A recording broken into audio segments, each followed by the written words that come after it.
Good morning. I thought I'd stop for a minute here and take a look at this truck box with you guys because it's more of a less common request that we get. This box here, and I'll spin the camera around in a sec, this is a 2020 Ram Rebel under the seat with no seat lift. She's ported right in the 14s.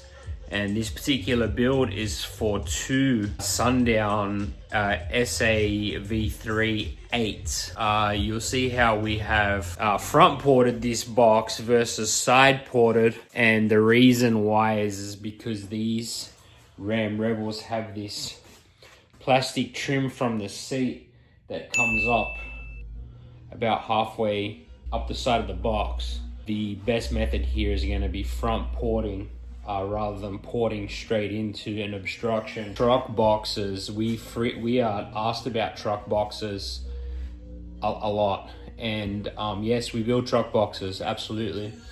This one going out, which this actually started off way bigger than where we ended up, and I have three other people that I'm talking to about under seat boxes as well at the same time, and the trend is the expectations versus reality. And so what I want people to keep in mind is that in order to get a great result, your input power, your sub, and your box have to work together in the given area. So even if you have that seat lift, there is still limitations on what you can and can't do to have an efficient result, right? And so when I talk about efficiency, what I'm talking about is having a respectable amount of box volume for those drivers, and then having a respectable amount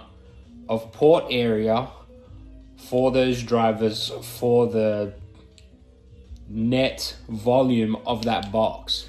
You see these guys running setups, 1500 watt RMS subs running 3000 plus RMS into them, and effectively what they're doing is they are outrunning the lack of available volume with power. And yes, you can do that, absolutely, and get a bigger result. But one thing that you can't outrun is your port area. So the port area has to be respectable to the amount of power that drive is receiving.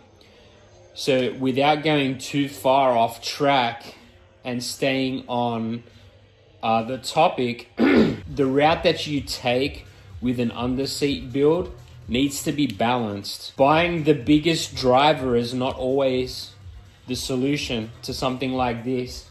And sure, you can run 800 RMS subs, 4 of them in an underseat truck box, but you got to be picking the right ones, right, and tuning to the right frequency. I see a lot of builders, I see a lot of boxes for under the rear seats that have been done with not enough port area, like not even close to enough port area. And the more you shrink that port area, the less bang for your buck you're gonna get, right? The less volume, the less impact. So I thought I'd just share that and talk about it for a minute. Some of you might not agree with me. That's okay.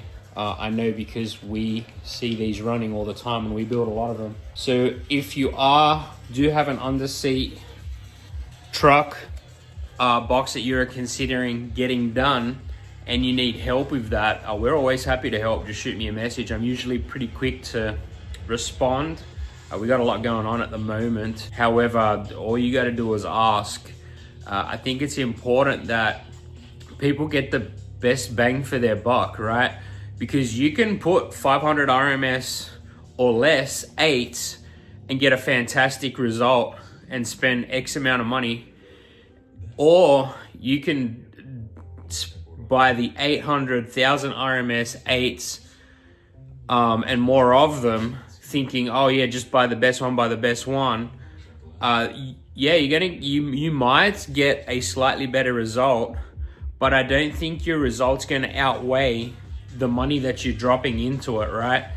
You maybe spend 3 times the amount on a bigger build and only gain a dB or so at best.